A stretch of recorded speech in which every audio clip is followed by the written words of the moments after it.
तर पुन्हा एकदा थेट जाऊयात आमचे प्रतिनिधी सागर सुरवसे यांच्याकडे। सागर, एकीकडे आपण पाहतो की कराड समर्थकांचं आंदोलन, परळी बंदची हाक, आणि दुसरीकडे आता काही वेळातच निर्णय येईल की कराडचा ताबा एसआयटीला दिला जाणार का?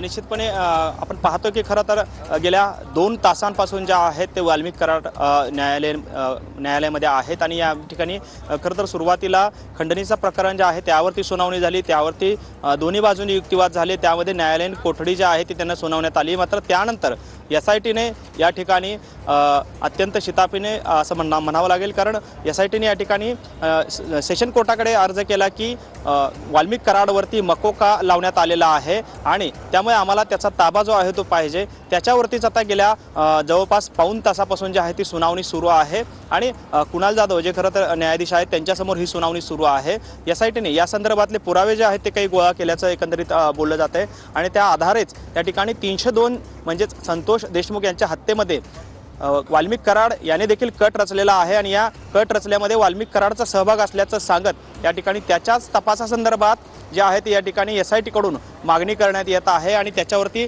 मकोका अंतर्गत देखील कारवाई करण्यात आलेली आहे। या दोन्हींचा आधार घेत या ठिकाणी एसआयटीकडून न्यायाधीशांकडे अर्ज करण्यात आलेला आहे की आम्हाला या ठिकाणी वाल्मिक कराडची कस्टडी हवी आहे आणि त्याच पार्श्वभूमीवरची ही सुनावणी जी आहे ती या ठिकाणी सुरू आहे। गेल्या पाऊण तासांपासून जवळपास ही सुनावणी सुरू आहे। यावरती आता न्यायाधीश कुणाल जाधव जे आहेत ते नक्की कशा पद्धतीचा निर्णय घेतात, काय निर्णय देतात, याकडे देखील संपूर्ण राज्याचं लक्ष लागलेलं आहे। आपण आता आहोत केस कोर्टाच्या बाहेर आणि या ठिकाणी ही सुनावणी जी आहे ती सुरू असल्याचं आपल्याला पाहायला मिळत आहे। निखिला, नक्की सागर, आणि आपण इथे पाहतो की कराडवर मकोका लावण्यात आल्यानंतर परळी शहर बंद करण्यात आलेलं आहे, बाजारपेठा बंद करण्यात आल्या। तर कराड समर्थकांनी परळीमध्ये शहर पोलीस ठाण्याच्या बाहेर ठिय्या दिलाय। वाल्मिक कराडची आई देखील या ठिकाणी ठिय्या देऊन बसलेली आहे, त्यांची प्रकृती या ठिकाणी बिघडते, त्यांचं संपूर्ण कुटुंबीय जे आहे ते इथे ठिय्या देऊन बसले। तर दुसरीकडे कराडवर हत्येचा कट रचल्याचा आरोप एसआयटीने केला आणि त्याचा ताबा मागितलेला आहे। तर त्यावर आता न्यायाधीश काही वेळातच निर्णय देतील। न्यायाधीश कुणाल जाधव काही वेळातच यावर निर्णय देणार आहेत। त्यानंतर कराडला मकोका कोर्टामध्ये उद्या हजर केलं जाईल। थेट आपण माहिती घेऊयात परळीमध्ये आमचे प्रतिनिधी दत्ता कनवटे यांच्याकडून। दत्ता, आपण ही काही दृश्य पाहतो की कराड समर्थकांनी तिथे ठिय्या आंदोलन सुरू केलंय, एकीकडे परळी बंद देखील करण्यात आलेला आहे, आक्रमक झालेत कराडचे समर्थक।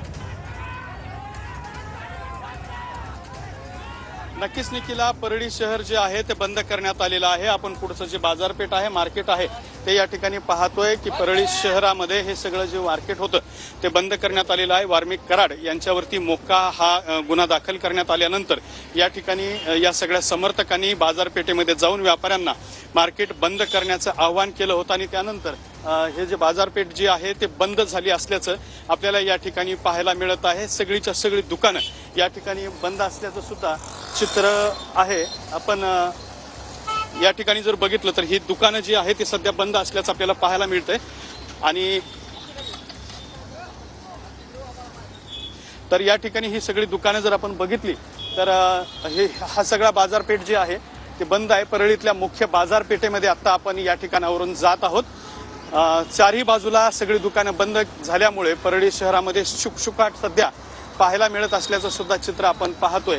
ही दुकाने जी आहेत ही सगळी बाजारपेठ जी उजव्या आणि डाव्या बाजूला मोठ्या संख्येने शटर दिसत आहेत आपल्याला, जी शटर बंद केलेली आहेत। सकाळपासून इथले सगळे व्यवहार जे आहेत ते व्यवस्थित पद्धतीनं सुरू होते, मात्र दुपारच्या सुमारास वाल्मिक कराड यांच्यावरती मोक्का दाखल झाल्याची बातमी आल्यानंतर परळी शहर पोलीस ठाण्यासमोर जमलेले वाल्मिक कराड यांचे जे काही समर्थक होते ते परळी शहरामध्ये जाऊन त्यांनी व्यापाऱ्यांना बाजारपेठ बंद करायला सांगितलं। त्यानंतर पटापट ही सगळी जी शटर आहे ते खाली करण्यात आली आणि पूर्ण व्यापारपेठ बाजारपेठ जी आहे ती या ठिकाणी बंद झालेली आहे। व्यापारपेठ बंद झाल्याचं चित्र आपण आपल्या कॅमेऱ्याच्या माध्यमातून या ठिकाणी पाहतोय की एकही दुकान या ठिकाणी उघडं नाही। जे कोणतं दुकान बंद आहे ते सुद्धा दुकान बंद करण्याची लगबग या ठिकाणी सुरू असल्याचं आपल्याला पाहायला मिळतंय। आता आपण परळीतल्या मुख्य बाजारपेठेमध्ये दाखल झालेलो आहोत, जिथे झाशीची राणी लक्ष्मीबाई टावर आहे आणि त्या टावरच्या आसपास ही सगळी बाजारपेठ पसरलेली आहे। याला परळीतलं मेन मार्केट असं म्हटलं जातं, मात्र हे सगळं मेन मार्केट सुद्धा या ठिकाणी बंद असल्याचं आपल्याला पाहायला मिळतंय। हे आतमध्ये उद्यान आहे, उद्यानाचं गेट सुद्धा या ठिकाणी बंद करण्यात आलेलं आहे आणि पूर्ण हे दुकानं जर आपण बघितले परळी शहरातले तर ते दुकानं सुद्धा या ठिकाणी बंद करण्यात आलेली आहेत। पुढे हे जर बघितलं आपण, हे टावर आहे, या टावरला झाशीची राणी लक्ष्मीबाई असं टावर आहे आणि या टावरवरती सुद्धा चढून वाल्मिक कराड यांच्या समर्थकांनी सकाळी आंदोलन केलं होतं. ते आंदोलन झालं, त्यानंतर वाल्मिक कराड यांच्यावरती मोक्याची बातमी आल्यानंतर या ठिकाणी हे सगळे दुकानं बंद केलेत. हा परळी शहरातल्या बाजारपेठेचा मुख्य चौक आहे. या ठिकाणी काही थांबून आपण जर बघितलं तर हे चारही बाजूचे या ठिकाणचे जर दुकानं बघितली तर ही चारही बाजूची बाजारपेठ दुकानं जी आहे ते बंद असल्याचं चित्र आपल्याला या ठिकाणी पाहायला मिळत आहे. त्याचबरोबर आपण पुढच्या मुख्य बाजारपेठेमध्ये जर गेलं तर तिकडे सुद्धा ही पूर्णपणे बाजारपेठ जिथं गजबजलेलं असायचं, अगदी या वेळेला बाजारपेठात खरेदी करण्यासाठी मोठ्या संख्येनं लोकांच्या रांगा लागलेल्या असायच्या, गर्दी असायची मोठ्या संख्येने. मात्र त्या ठिकाणी सुद्धा आता शुकशुकाट पाहायला मिळते. सगळीकडे पूर्णतः ही बाजारपेठ जी आहे ते बंद असल्याचं आज आपल्याला पाहायला मिळतंय. आज मकर संक्रांती आहे. मकर संक्रांतीची खरेदी करण्यासाठी सुद्धा नागरिकांची या बाजारपेठेमध्ये सगळीकडे लगबग पाहायला मिळते, गर्दी असते. मात्र आता ही बाजारपेठ बंद केल्यामुळे सगळीकडे शुकशुकाट पसरल्याचं चित्र आहे. ही जी सराफा लाईन आहे, इथं सोन्या चांदीची दुकान आहेत, ही सुद्धा लाईन जी आहे ती पूर्णतः बंद करण्यात आली असल्याचं आपल्याला पाहायला मिळतं. या चौकामध्ये थांबून जर आपण बघितलं तर या चौकाच्या चारही बाजूला ही दुकानांची लाईन आहे, बाजारपेठ आहे. मात्र या चौकामधले सुद्धा चारही बाजूची जेवढे काही दुकानं आहेत तेवढे सगळीच्या सगळी दुकानं इथं बंद असल्याचं आपल्याला पाहायला मिळतं आहे. आपण पुढचं जर या ठिकाणी चित्र बघितलं तर पुढे सुद्धा ही बाजारपेठ जी आहे ती बंद आहे. मात्र मोठ्या संख्येनं हे व्यापारी बाजारपेठेतले जे आहे ते रस्त्यावरती थांबले असल्याचं आपल्याला पाहायला मिळतं. मात्र बाजारपेठेत सगळीकडे शुकशुकाट पसरलेला आहे. हे परळीतलं फळ मार्केट आहे, फळ मार्केट, भाजीपाला मार्केट आहे. इकडे जरी आपण बघितलं तरी या परिसरामध्ये सुद्धा या ठिकाणी हे सगळ्या हातगाड्यावाल्यांनी आपापली फळाची दुकानं जी आहेत ते फळाची दुकानं जी आहेत ते बंद केलेली आहेत. इकडलं हे भाजीपाला मार्केट होतं, हे भाजीपाला मार्केट सुद्धा बंद झालेली आहेत. हे जे गाडी आहेत ते या ठिकाणी असेच पडलेले आपल्याला पाहायला मिळत आहेत आणि हे पूर्णतः मार्केट बंद झालेलं आहे. पुढच्या ज्या छोट्या छोट्या बाजारपेठा आहेत त्या सुद्धा या ठिकाणी बंद करण्यात आल्या असल्याचं चित्र आपल्याला सध्या पाहायला मिळतंय. परळी शहरातलं हे संपूर्ण मार्केट आपण मोटरसायकलवरती फिरून हे सगळं मार्केट पाहतोय, हे सगळ्याच्या सगळं मार्केट बंद झालेलं आहे. आतापर्यंत आपण साधारण 3 किलोमीटर मोटरसायकलवरून आलेलो आहोत. 3 किलोमीटरची सगळी बाजारपेठ इथं बंद आहे. पुढे हा सगळा 2 किलोमीटरचा रस्ता आपल्याला एका नजरेच्या टप्प्यामध्ये या ठिकाणी पाहायला मिळतोय. ज्या रस्त्यावरची दोन्ही साईडची दुतर्फा बाजारपेठ होती, जी दुकानं होती ती सगळीच्या सगळी इथं बंद करण्यात आलेली आहेत. व्यवहार जे आहेत ते पूर्णतः ठप्प असल्याचं आपल्याला या ठिकाणी पाहायला मिळत आहेत. खरं तर बाजारपेठ बंद झाली, त्याचबरोबर मेडिकलची दुकान जी आहे ते सुरू ठेवण्यात येतात. मात्र या बाजारपेठेतले मेडिकलची दुकानं सुद्धा बंद करून घेतलेली आहेत आपापल्या व्यापाऱ्यांनी आणि पूर्णतः ही बाजारपेठ मार्केट जे आहे ते बंद केल्याचं चित्र सुद्धा आपल्याला या ठिकाणी पाहायला मिळतं आहे. वाल्मिक कराड यांच्यावरती मोका लागल्याची बातमी आल्याबरोबर अवघ्या 10 मिनिटांमध्ये हे सगळं मार्केट बंद झालेलं आहे. अशा पद्धतीनं खरं तर या ठिकाणी ही बाजारपेठ बंद केल्यामुळे सर्वसामान्य नागरिकांना याचा त्रास सुद्धा होऊ शकतो. कारण परळी हे धार्मिक स्थळ म्हणून ओळखलं जातं. इथं ज्योतिर्लिंगांपैकी एक ज्योतिर्लिंग असलेल्या प्रभू वैजनाथाचं सुद्धा मंदिर आहे आणि त्यासाठी संपूर्ण देशभरातून, राज्यभरातून सुद्धा भाविक दर्शनासाठी येतात आणि ते सुद्धा खरेदी करतात किंवा त्यांना आवश्यक असणाऱ्या वस्तू सुद्धा त्यांना घ्यायच्या असतात.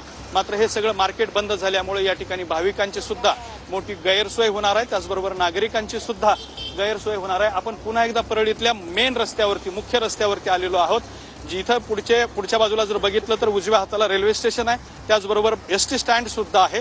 या परिसरातलं हे सुद्धा मार्केट जर आपण बघितलं तर ते सुद्धा बंद असल्याचं आपल्याला पाहायला मिळतंय. पेट्रोल पंपावरती सुद्धा शुकशुकाट निर्माण झालेला आहे आणि त्याचबरोबर पायी रस्त्यानं लोक आपल्याला चालताना पाहायला मिळतात. मात्र कुठलंही दुकान या ठिकाणी सुरू नाही, त्यामुळे ग्रामीण भागात जे जाणारे लोक असतील किंवा शहरामधून परळीमध्ये येणारे जे लोक असतील त्यांची सुद्धा या ठिकाणी मोठी गैरसोय होणार आहे. जे छोटी छोटी वाहतूक, प्रवासी वाहतूक करणारी वाहनं आहेत ती सुद्धा या ठिकाणी आपल्याला रस्त्यावरती सध्या दिसत नाहीत. किरकोळ रिक्षा वगैरे पाहायला मिळतात, मात्र मोठ्या संख्येने प्रवासी वाहतूक करणारी जी वाहनं होती ती सुद्धा या ठिकाणी बंद असल्याचं चित्र आपण या ठिकाणी आपल्या कॅमेऱ्यासमोर आपल्याला पाहायला मिळतं आहे. त्यामुळे परळी शहरामध्ये एक अभूतपूर्व बंद जो आहे तो सुद्धा पाळला जात असल्याचं चित्र आहे. हे बस स्टँड आहे, आपण बघू शकता की बस स्टँडच्या परिसरामध्ये मोठ्या संख्येनं सगळे फळांची गाडी असतील किंवा इतर दुकानं असतील ती लागलेली असतात, त्यामुळे बस स्टँडवरती गजबज पाहायला मिळते. मात्र आता बस स्टँड परिसरामध्ये हा सगळा शुकशुकाट जो आहे तो शुकशुकाट पडला असल्याचं आपल्याला पाहायला मिळतं आहे. प्रवासी वाहतूक करणारी सुद्धा वाहनं या ठिकाणावरून निघून गेलेली आपल्याला पाहायला मिळतात. त्यामुळे परळी शहरामध्ये एक वेगळा बंद जो आहे तो सध्या पाहायला मिळतात. काही हॉस्पिटल्स सुरू असल्याचं इथं आपल्याला पाहायला मिळतात. मात्र दुसरी इतर जी दुकानं आहेत ती पूर्णपणे चिडीचीप बंद असल्याचं सुद्धा चित्र या ठिकाणी पाहायला मिळतंय. परळी शहर हे सातत्याने गजबजलेलं राहणारं शहर आहे, मात्र आता परळीतल्या या रस्त्यांवरती आपल्याला शुकशुकाट पाहायला मिळतो आहे. खरं तर वाल्मिक कराड यांच्यावरचे गुन्हे मागे घेण्यात यावेत यासाठी वाल्मिक कराड यांची आई सकाळी 8 वाजता परळी शहर पोलीस ठाण्यासमोर येऊन ठिय्या आंदोलनाला बसल्या होत्या. त्यानंतर मोठ्या संख्येनं वाल्मिक कराडांचे समर्थक तिथे जमायला सुरुवात झाली होती. त्यानंतर काही समर्थक झाशीची राणी लक्ष्मीबाई टावरवरती चढून सुद्धा त्यांनी तिथं आंदोलन केलं होतं. त्यामधल्या काही समर्थकांची प्रकृती जी आहे ते चिंताजनक झाल्याचं सुद्धा चित्र पाहायला मिळालं. त्यानंतर हे सगळे कार्यकर्ते पुन्हा परळी शहर पोलीस ठाण्यासमोर आले होते. तिथं सुद्धा त्यांचं आंदोलन सुरू होतं. मात्र वाल्मिक कराड यांच्यावरती मोका लावण्यात आला. त्यांना 14 दिवसांची न्यायालयीन कोठडी देण्यात आली. हा सगळा प्रकार झाल्यानंतर जे परळी शहर पोलीस ठाण्यासमोर जमलेला जमाव होता तो बाजारपेठेमध्ये निघाला, बाजारपेठेमध्ये घुसला आणि बाजारपेठेमध्ये जाऊन त्यांनी त्या व्यापाऱ्यांना दुकाने बंद करण्याचं आवाहन केलं. त्यानंतर व्यापाऱ्यांनी हा सगळा जो बंद जो आहे तो बंद पाळला असल्याचं आपल्याला पाहायला मिळत आहे. ही नाश्ताची दुकान आहे ती सुद्धा पूर्णतः बंद आहे. जी काही टू व्हीलर्सचे असतील, गॅरेज असतील, दूध डेरे असतील, बेकरी असतील, अशा स्वरूपाची जी जीवनावश्यक वस्तूंची दुकानं आहेत ती सुद्धा दुकानं इथं पूर्णतः बंद करण्यात आली असल्याचं आपल्याला पाहायला मिळतंय. त्यामुळे एक अभूतपूर्व बंद जो आहे तो परळी शहरामध्ये सध्या आपण बघतोय. हे परळीचं शासकीय विश्रामगृह आहे आणि त्या परिसरातली ही सगळी बाजारपेठ आहे ती सुद्धा बाजारपेठ बंद असल्याचं आपल्याला पाहायला मिळतंय. त्यामुळे परळी शहरामध्ये एक अभूतपूर्व बंद जो आहे तो या ठिकाणी आपण पाहत आहे. खरं तर परळी शहर गेल्या अनेक दिवसांपासून सेन्सिटिव्ह शहर म्हणून ओळखलं जात होतं. परळी शहरावरती वेगवेगळे आरोप जे आहे ते सुरेश धस किंवा इतरांकडून केले जात होते.